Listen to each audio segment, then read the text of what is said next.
We have reached the dramatic conclusion of the demolition phase at the Moltke Theater. At the front of the building, the process of site clearing began, which included the removal of our awning and exterior entrance to prepare for the construction of our porte cochere. Most noticeably, a critical cut was made between the stage tower and the theater house to pave the way for the stage tower to be taken down.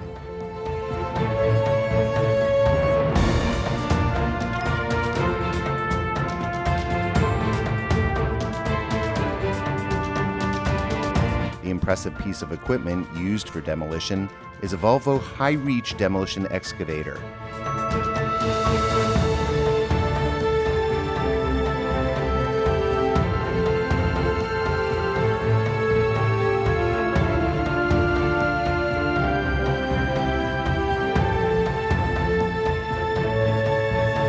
The excavator's power claw can cut through the theater's concrete walls with ease, making quick work of the progress.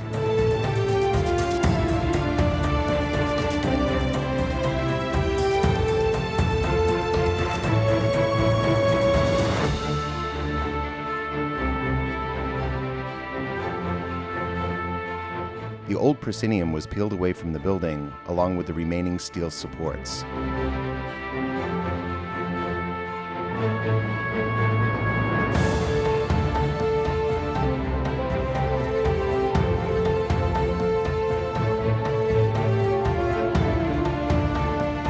The entire stage tower was brought down over the course of 2 days.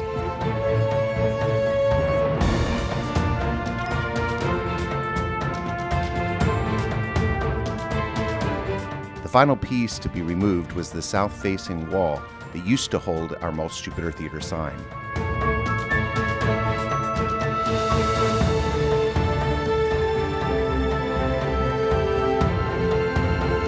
As the wall came down, it was a moment to treasure the fond memories of all the great work we have been able to accomplish on our stage and the beginning of the limitless possibilities that lay ahead of us.